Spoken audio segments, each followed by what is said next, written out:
al zurdo de mierda no le podés dar ni un milímetro. Todo un palo, ya lo ves. La ideología de género constituye lisa y llanamente abuso infantil. Son pedófilos. Con tus ojos. Ministerio de las Mujeres y Género y Diversidad, afuera. Ya llegó. Yo voy en tren, no tengo dónde ir. La justicia social es una aberración desde el punto de vista moral. Y no es mi corazón. ¿Cómo no sentirme así? No se llega a fin de mes. Por la calle tendría que estar llena de cadáveres. Si ese perro sigue allí. ¿Qué podría ser peor? Tener educación. ¿No es un derecho? No, porque alguien lo tiene que pagar. No me arregla a mí.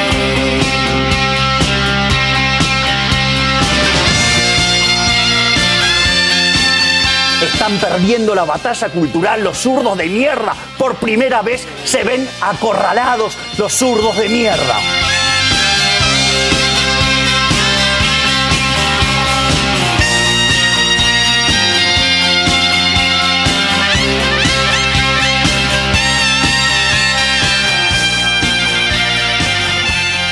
El gobierno estuvo muy incómodo con la ceremonia que se desató después de la muerte del Indio Solari.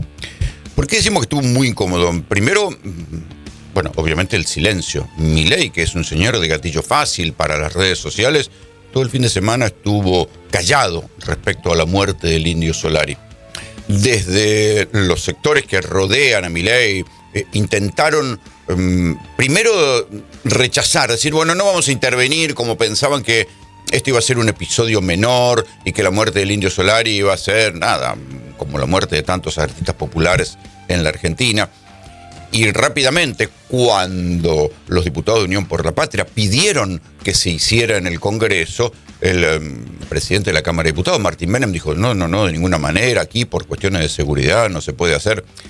Con el correr de las horas se supo que esto era falso, porque lo que se pensaba era que el cajón del Indio estuviera en una explanada y que la gente pasara por ahí, ni siquiera ingresara al Congreso.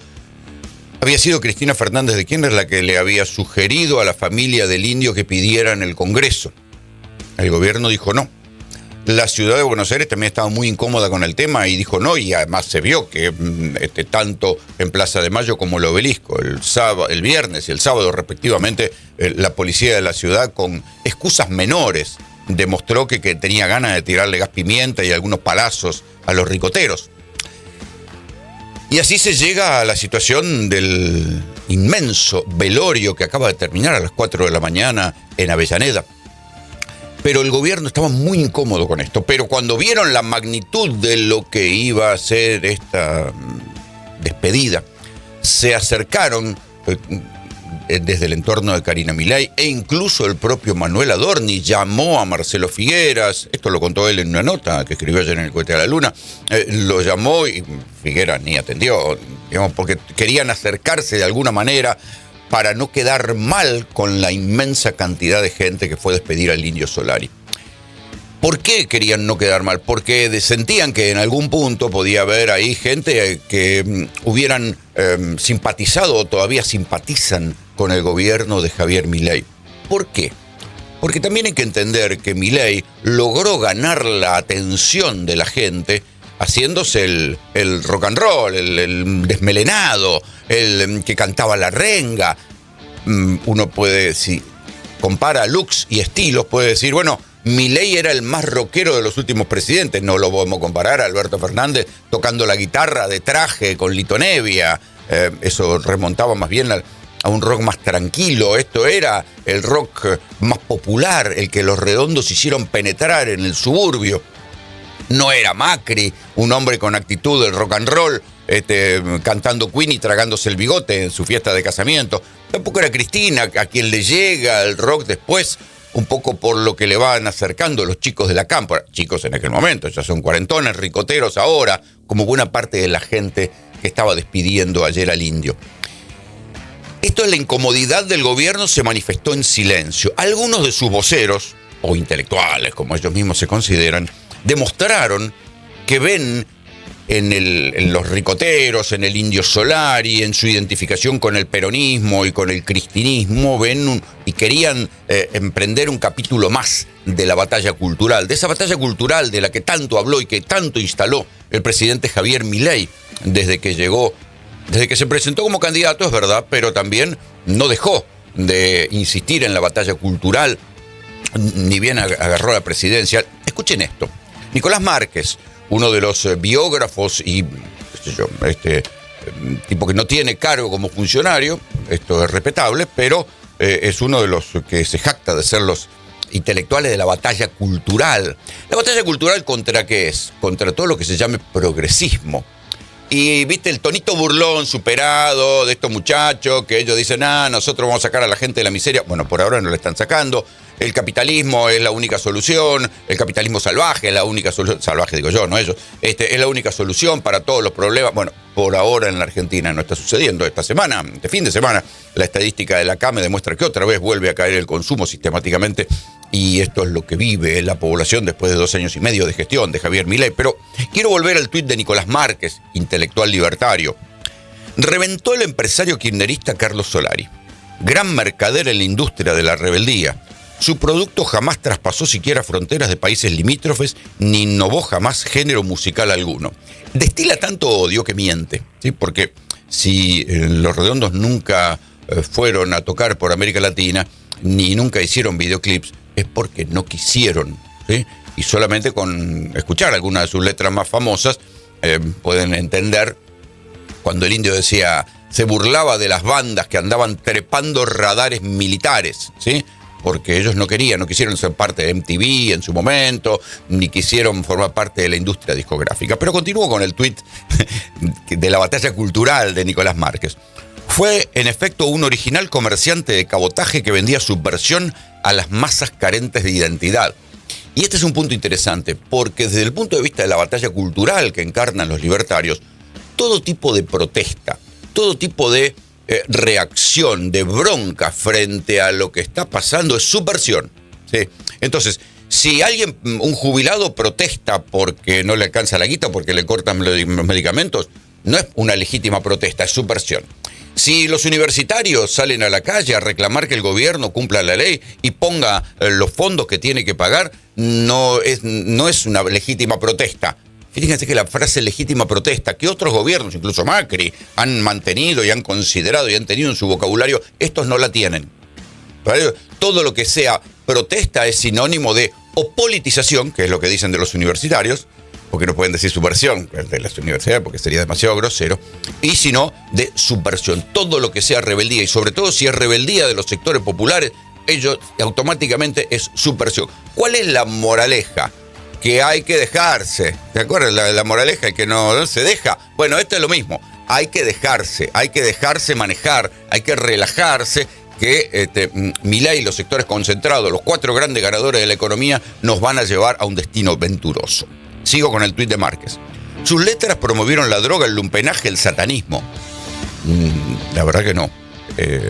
No hay una sola letra del Indio Solari que, estoy intentando hacer memoria, que elogie ni la cocaína, ni nada por el estilo, mucho menos el satanismo. Esto sí que es de fumado. A diferencia, sí, de lo que pasa, por ejemplo, con la cumbia villera, o a diferencia de lo que pasa con buena parte del reggaetón, donde lo que se hace es la exaltación del culo de las mujeres, o incluso los traperos contemporáneos que se jactan de la plata que acumularon. Para el indio, por el contrario, el lujo era vulgaridad, como dice en Un poco de amor francés, frase que por otra parte está citada o está tomada de una cantidad de referencias de Borges, un tal Borges, ¿se acuerdan? Claro, puede que los libertarios ni conozcan quién era Borges, pero deberían leerlo y recordar que un señor que se llamaba Jorge Luis Borges, que era un hombre de la derecha patricia argentina, consideraba que el lujo era vulgaridad y lo dijo en cantidad de artículos y conferencias de prensa. Dice, volviendo a Márquez, sus letras promovieron la droga, el lumpenaje, el satanismo, en tanto que su música se caracterizó por el rock plebeyo con tono tanguero y sus ingentes ganancias siempre fueron almacenadas en dólares imperialistas.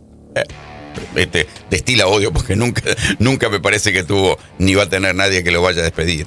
Dios nuestro Señor se apiade de su alma. Esto dijo Nicolás Márquez, otro intelectual libertario, Santiago Oría, el hombre que le graba, el cineasta que le graba y le cuida la estética a Milei, por ejemplo, para que no se note la papada, ¿no? ¿Vieron? Para que tenga los planos contrapicados Milei y haga así el gestito ese para que no se le vea la papada. Una pavada, pero bueno. Dice, te pueden gustar los redondos sin ser ricoteros, así como te pueden gustar los Stones sin ser Rolling, ambas tribus urbanas recontra específicas que no hacen a la totalidad del público de cada banda. Acá, Oría, un poquito más interesante, dice, bueno, hay que despegar de la identificación ricoteros peronistas. Los cucas creen que Octubre era el indio llamando a instalar automáticamente el comunismo soviético en Argentina, son bastante pelotudos también. Tengo todos los discos de Los Redondos, de adolescente era fanático. A partir de 2008, con la crisis de la 125, el kirchnerismo creó la grieta en la sociedad, un nivel de virulencia visceral y polarización que no existía antes entre los argentinos. En verdad, lo que uno puede contarles, porque de alguna manera lo fuimos viendo a lo largo de estos años, es que Los Redondos, un fenómeno inexplicable en la Argentina, pasaron de ser una banda de culto que tocaba en pequeños teatros, con un rock divertido y para bailar, propio de la época, como era Virus, como era Soda Stereo, donde se iba por primera vez a los estadios y a los teatros a saltar y a cantarse y a divertirse en la apertura democrática. Cuando empieza la desilusión del alfonsinismo, ellos saltan de esos teatros y pequeños estadios, saltan a las canchas. Si saltan, se pegan un salto en masividad. Y ese salto en masividad viene con que dejan de ser una banda para universitarios más o menos leídos de las ciudades de La Plata, de Buenos Aires, y pasan al suburbio por un fenómeno incomprensible. Ese rock empieza a ser la música de los suburbios y cada vez más gente, y gente cada vez más sencilla, laburante, sencillo. A ver, se los cuento con conocimiento de causa porque yo laburé muchos años en Mega, la radio del rock nacional, hacía este mismo horario en las mañanas de Mega, y si había algo que era mi público, era ricoteros frenéticos, y esa gente, era mucha gente del conurbano y mucha gente laburadora que había encontrado en ese rock de letras complejas, escuchada por gente sencilla, generó ese fenómeno de identificación y que se vio a lo largo de estos 2 días en Avellaneda, se vio también en Plaza de Mayo, se vio en el Obelisco. Y ahí es donde uno dice, bueno, ¿y por qué el gobierno identifica a Los Redondos con la batalla cultural? ¿Solamente porque el Indio Solari decía que era cristinista y peronista? ¿Solamente por eso es una identificación de camiseta de fútbol? O en todo caso uno puede pensar que la tribu ricotera encarna lo que ellos más detestan o más temen, que es la capacidad de rebelión, de bronca, de reacción, de no dejarse pisar frente a lo que está sucediendo. Escuchémoslos. Es un hecho trascendental en la historia para el público ricotero, para el rock en general, para la música, y es una pena que se haya manoseado todo de esta forma políticamente, tratar de evitar que la gente se juntara a despedir a un ídolo que es, me parece que este gobierno se puso la estaca en la tumba con esto, porque quitarle al pueblo la posibilidad de venir a despedir a un ídolo de estas características es lo peor que podían hacer con el pueblo. Fíjense, ¿no? El simpatizante ricotero utiliza casi una metáfora de una letra de Los Redondos, ¿no? Diciendo, se pusieron la estaca en la tumba. Y fue una de las cosas que más circulaba ayer en esa inmensa cantidad de gente, que algunos dicen son 500.000, otros dicen son más de 1 millón de personas. Lo que sí es seguro es que el velorio popular del Indio Solari juntó más gente que el de Maradona. Algunos dicen que fue el velorio de Jorge Newbery, y los de Gardel fueron mucho más masivos, y después hay que remontarse a los velorios del general Perón, que también entre los días de desfile por Congreso y la multitud que lo acompañó a Chacarita, por un lado, fueron millones y millones de personas, y los 14 días de velorio de Eva Perón, que sí fueron eventos populares mucho mayores, pero en términos de artistas populares, hasta lo que se conoce, debe haber sido el del Indio Solari, uno de los eventos más masivos de despedida de un hombre popular de la cultura, del deporte, lo que se vivió ayer. Y el error del gobierno, como parte de su lógica blanco-negro, a todo o nada, de la batalla cultural, fue en principio decir, no, hubo tuiteros libertarios que decían, los ricoteros son la escoria de la sociedad. Claro, después cuando vieron el 1 millón de personas, ninguno se animó a seguir hablando. Y por eso el silencio del presidente Javier Milei y la negativa elegante de Martín Menem diciendo, no, qué problema por cuestiones de seguridad, no, pero les ofrecemos Tecnópolis, dice, váyanse lejos, váyanse a Tecnópolis, nosotros les ofrecemos Tecnópolis. Eso fue lo que terminó ayer de darle mucha bronca, y buena parte de la población interpretaba que esa negativa elegante y formal del gobierno a no ceder el Congreso era un desprecio a la memoria del Indio Solari. Que es un ícono de la cultura del rock, un ícono de la educación y la inclusión, y nada, es el amor. Acá estamos todos unidos por el prócer, por el Indio Solari. Y nada, chicos, estoy destrozada, no tienen una idea. Y una de las cosas que uno puede imaginar, que si el gobierno leyó esto en términos de batalla cultural, de que no había que homenajear a alguien que representa el rock and roll, la rebelión y la cultura del suburbio, bueno, uno puede decir, ¿y por qué?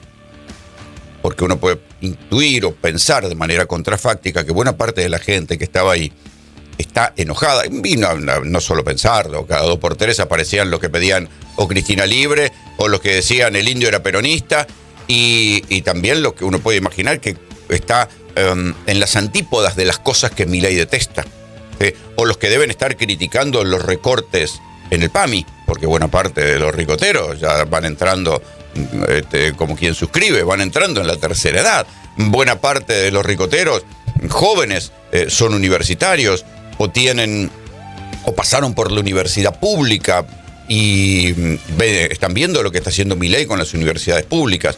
Buena parte de los ricoteros deben estar padeciendo que si pierden el laburo, agárrate, porque ¿dónde carajo vas a conseguir un trabajo en esta época? Y cada vez tenés menos guita para consumir. Y también uno dice, bueno, esa gente que mayoritariamente tenía entre 40 y 50 años, ¿qué está despidiendo? ¿Está despidiendo su juventud? Sí, está despidiendo su juventud. La música que fue el soundtrack, la banda de sonido de su vida y de su rebeldía y de su desconfianza sobre toda la clase política. Por eso yo le decía también, Milei un poco aprovechó esa desconfianza de la clase política que el rock de los suburbios se instaló para, con su estética de cantar la renga, ganar unos votos. 2 años y medio después, cada uno sacará sus conclusiones sobre si valió la pena o no aceptar ese truquito de cantar la renga para hacer políticas de concentración en los sectores más favorecidos, como si fuera el peor de los tilingos o el peor de los patricios. Cada cual definirá lo que le parezca. El dato objetivo es que el gobierno de Milei ha concentrado la riqueza, ha hecho que pocos sectores sean los que ganen, que sea casi imposible en la Argentina tener un kiosco, tener cualquier tipo de emprendimiento, y que el consumo ha caído y la gente está, por lo menos la gente en las grandes ciudades la está pasando infinitamente peor, y esto lo revelan las encuestas. No estoy haciendo ninguna interpretación delirante, son las encuestas las que dicen que el 60% de la población económicamente la está pasando mal. ¿Cuánto de ese 60% que la está pasando mal estaba en esa cola ayer? Yo les puedo asegurar que había poca gente que fuera a decir, ninguno se iba a inmolar diciendo grande Milei, vamos León. Difícil. Por eso el gobierno los identificaba con la batalla cultural, pero tampoco supieron manejar, porque podrían haber sido pluralistas, una palabra que tampoco les gusta. Ellos podrían haber sido pluralistas y dejar que los ricoteros se expresaran, terminara el capítulo, se hiciera la catarsis, se hiciera el duelo y dar vuelta a la página y esperar que arranque el Mundial en 3 días. No lo entendieron así. Su idea de la batalla cultural es lo que los llevó a primero repudiar o tomar distancia de la muerte del indio y después, reculando en Ojota, dijeron, bueno, les ofrecemos Tecnópolis, que Adorni quería llamar al entorno del indio, llegaron tarde, lo tuvo que organizar la provincia de Buenos Aires y enseguida les voy a contar el primer milagro ricotero. Una falta de respeto del presidente Milei, para no putearlo al hijo de puta, lo voy a putear.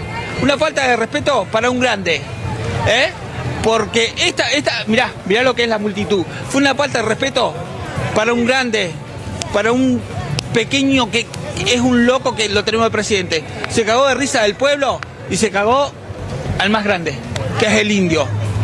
Y esto hay que en las votaciones que vienen, hay que tener conciencia. Independientemente de lo que se piense, ayer fue un fenómeno lo que sucedió, más allá de lo que pasaba en Avellaneda, de lo que sucedió en los canales de televisión. Primero, tengan en cuenta que se tuvieron que abrir antes las puertas por la cantidad de gente que ya se había agolpado, que quería entrar a despedirse del indio ahí en Avellaneda. Pero a su vez, los canales de televisión transmitieron virtualmente en cadena, los canales de noticias sobre todo, o sea, todos los que tenían transmisión en directo, transmitieron virtualmente en cadena durante todo el día y con buenos números de rating, por lo que yo estuve mirando, el velorio del indio. Y claro, lo que sucedía en esa transmisión en vivo con móviles era que en algún momento abrías micrófono y dejabas hablar a la gente y la gente decía más o menos estas cosas. Fue una falta de respeto del gobierno.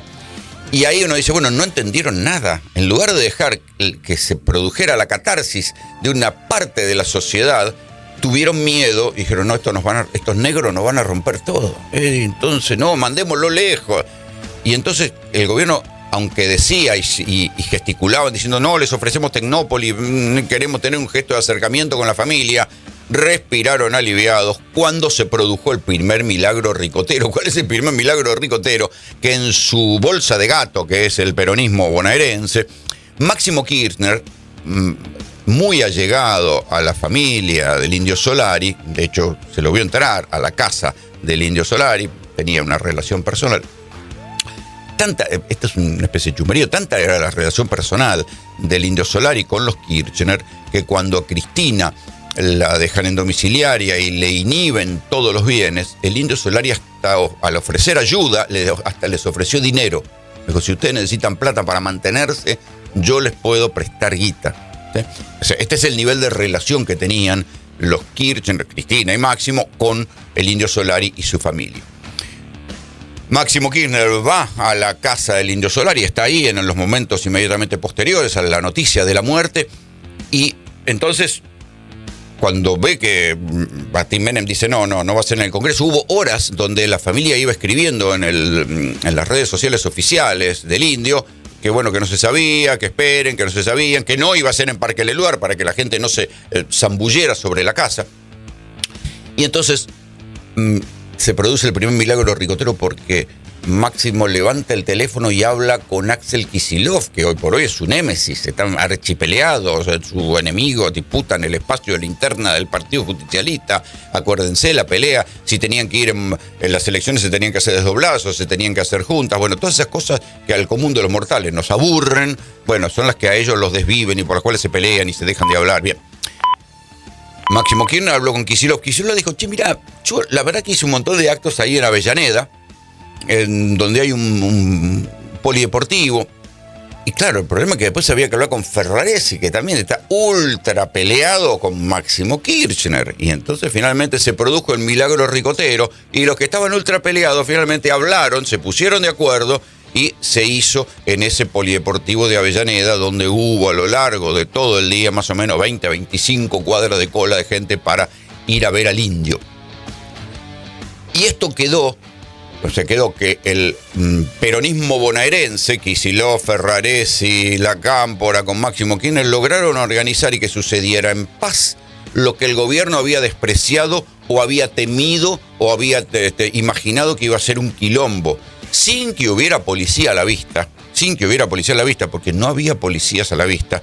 El único uniforme que había para ordenar a la gente eran los bomberos.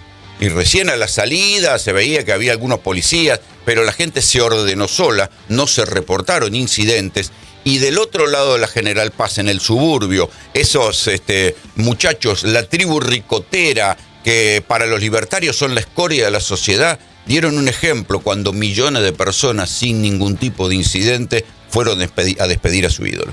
Todas las letras del Indio tienen algo para recordar. Por eso, gracias por no dejarnos entrar al Congreso. Nos tienen miedo, por eso no quisieron el pueblo en el Congreso. Pero no lo necesitamos. Le dan la espalda a la gente, al pueblo, como siempre. Fuera, Milei, tenés miedo. Ahí está, así podemos seguir toda la mañana con los testimonios de la gente que entendieron que no darle el Congreso era desprecio, miedo, lo que algunos de sus tuiteros frente al silencio oficial blanquearon. Son la escoria de la sociedad, los queremos lejos, que se vayan del otro lado de la General Paz. La batalla cultural. Pero la batalla cultural que el gobierno presentó como que el regreso a los parámetros tradicionales de la derecha previa al peronismo iba a traer riqueza al común de la población, pasan los años y esa riqueza no llega. Hay en curso, lo podemos discutir un poco más seriamente, hay en curso un cambio de matriz productiva, pero en las medidas que tiene que tomar el gobierno no llega. Y lo que se ve es que le dejan de cobrar impuestos a los más ricos vía retenciones, vía autos importados, bienes suntuarios y bienes personales. Ahí sobra la plata para dejar de cobrar impuestos, pero cuando tienen que subirle el precio del bondi, el precio del tren, quitarle subsidios y subir la factura de luz, subir la factura de gas, todo lo que el gobierno recorta, los medicamentos, el PAMI, los hospitales, las universidades, los discapacitados, los alimentos a los comedores populares, ahí nunca hay plata. Ahí nunca hay plata y el superávit manda. Pero cuando tienen que bajar impuestos a los más ricos, ahí sobra la plata. Estas cosas que son tan evidentes en el suma y resta de la política y de los presupuestos y de la sábana corta que tiene este país pauperizado que es la Argentina, la gente tarde o temprano se da cuenta, y sobre todo los ricoteros que, según debe saber el propio presidente Milei, porque gracias a su estética rockera y su haciéndose el loco y el desmelenado logró partirle la base al peronismo, los ricoteros o buena parte de la gente que estaba ayer homenajeando al Indio Solari entiende que aquello que se llamaba batalla cultural contra la casta era un truquito para llevar a la situación que se está viviendo hoy en la Argentina. Ahora estuve ahí cerca, donde está el cajón ahora, y bueno, la gente entra, llora, se desgarra, pero también le agradece. Básicamente agradecimiento. Si tengo que decir cuál es la palabra que más se escucha, es gracias en medio de llantos, que es un poco eso que decías, ¿no? Las dos cosas a la vez. Sí, es verdad. Pero al mismo tiempo la comprensión de lo que significa un ídolo popular de esta magnitud, que atravesó tantos momentos históricos y siempre con un posicionamiento tan claro, yo diría a favor del pueblo, ¿no? Y ese es Axel Kicillof, el gobernador, que participó en el milagro ricotero de volverse a hablar con Máximo Kirchner, con quien estaba ultra peleado. Y Axel Kicillof en otro tramo de su declaración dice, no, para mí es la banda de sonido de mi vida, yo soy un ricotero. Nace, si se quiere, una nueva estampita en el santoral del peronismo. Ayer varios de la gente que estaba ahí lo decía. Maradona,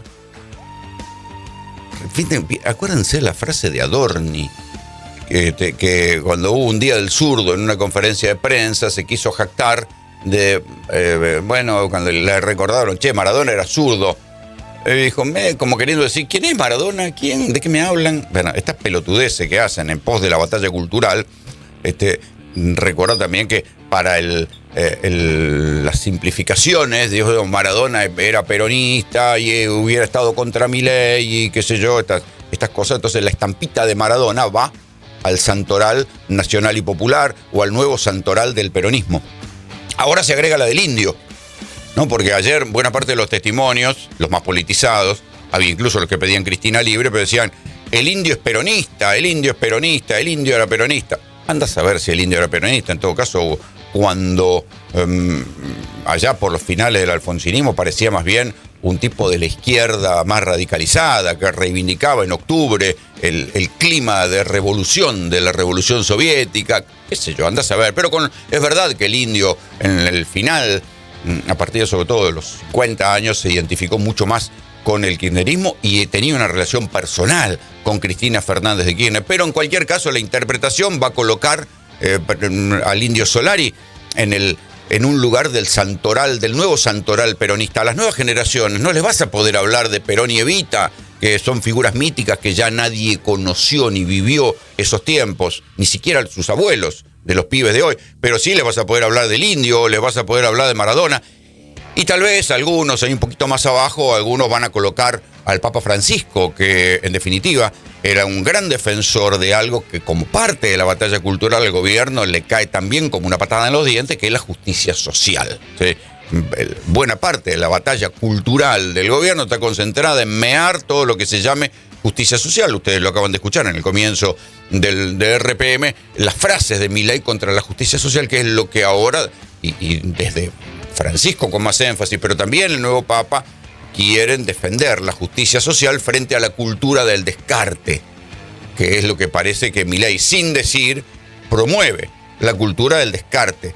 Se cierran las fábricas, se pierden laburos, se concentran los laburos, se exalta la inteligencia artificial. Pasó desapercibido porque mientras la Argentina tiene una mirada provincial sobre sus padeceres y sufrimientos, Milei publicó en el Wall Street Journal una nota diciendo que la Argentina era IA friendly, o sea, quería inteligencia artificial. Ahí es donde todos los países del mundo, donde la encíclica de León XIV, el mismo Papa que Milei celebra que venga a la Argentina, bueno, la primera encíclica de León XIV dice cuidado con la inteligencia artificial, hay que ponerle límites, hay que estudiarlo, hay que poner algún tipo de regulación. Lo mismo están diciendo los estados europeos. Milei va en el sentido contrario.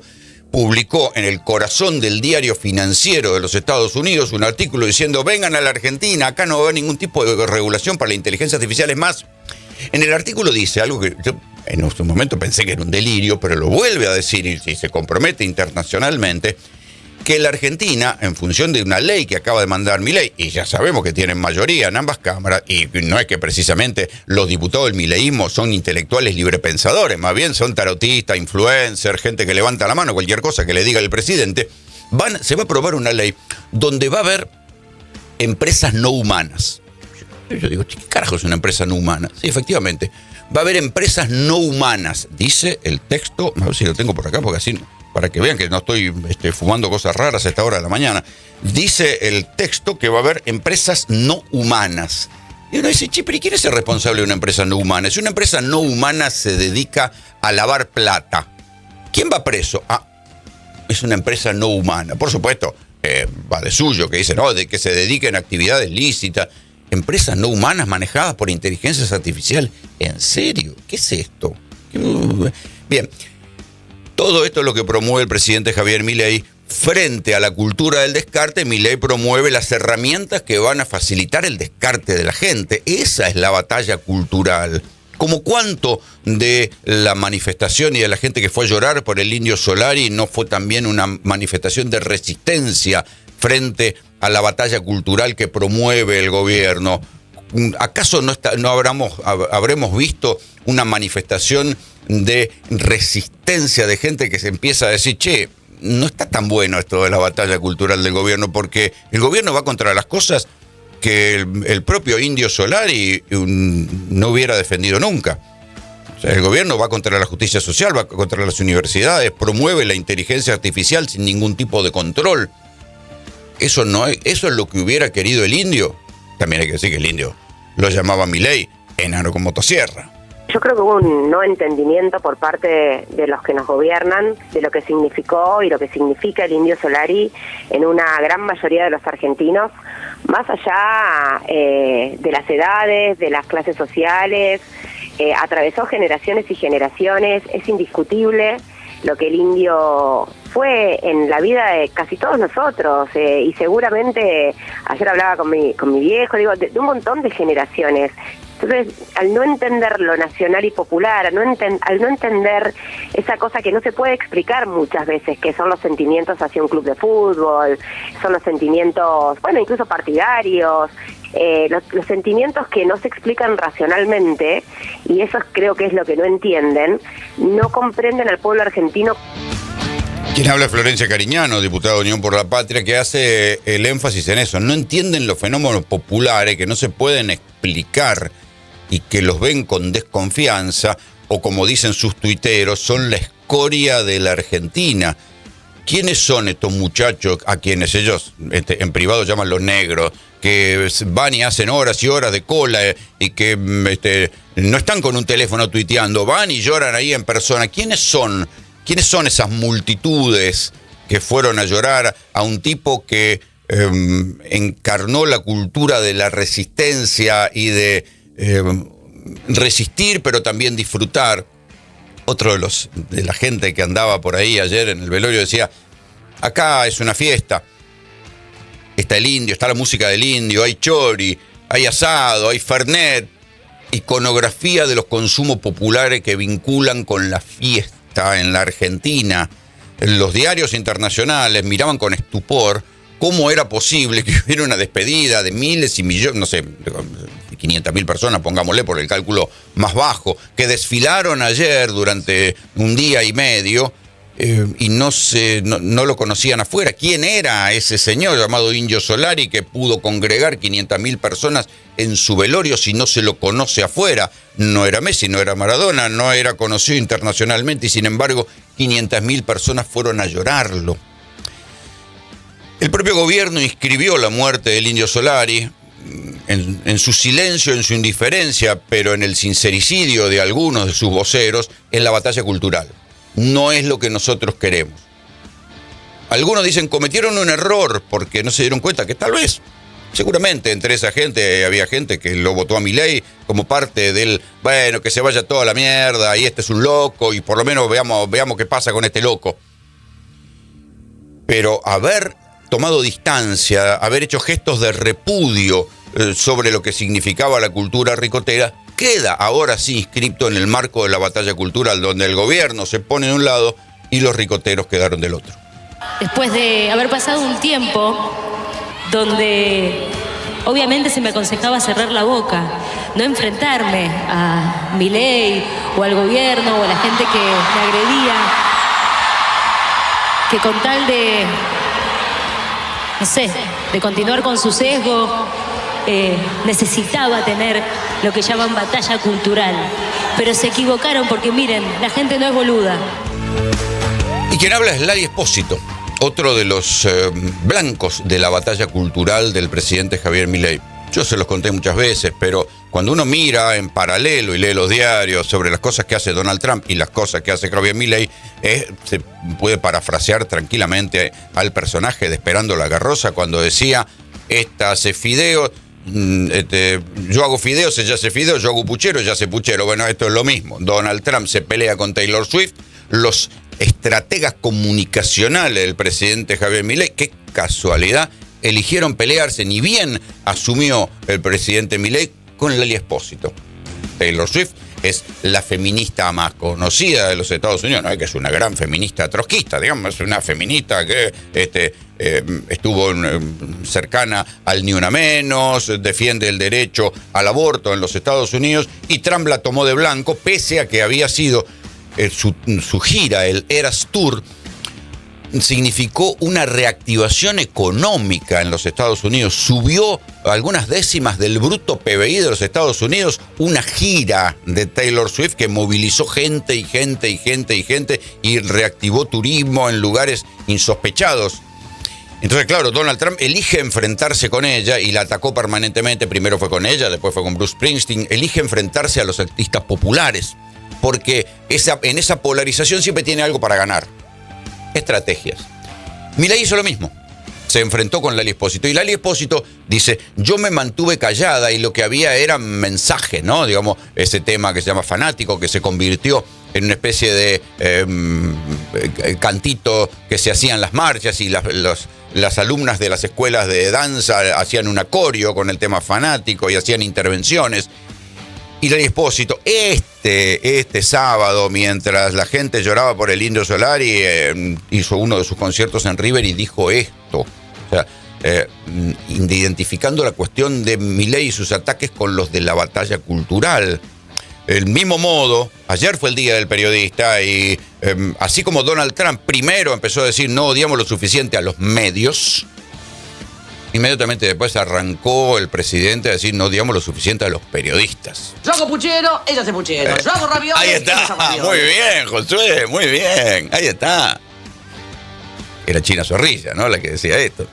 Y ayer fue el Día del Periodista y el presidente, silencio. Por suerte, hay que decir que nos dejó celebrar en paz el Día del Periodista porque no nos dedicó ningún tuit, no nos llamó basuras humanas, ensobrados, corruptos al 95%. Tenemos que agradecer que el presidente ayer no nos insultó como parte de la batalla cultural. Bueno, está funcionando bien ahí, con lo cual es contrafáctico, está funcionando bien. La mayoría de la gente, es lo que vemos ahí, llega de manera pacífica, como suele ocurrir, ¿no? En general, el grueso de la sociedad argentina es una sociedad pacífica. El problema es cuando hay algunos que intentan alterar ese orden y esa paz, pero creo que está funcionando bien, así que está bueno reconocerlo, felicitarlos y felicitar a la gente que con tremenda paciencia está llevando este duelo, este dolor y quiere ir a rendirles homenaje.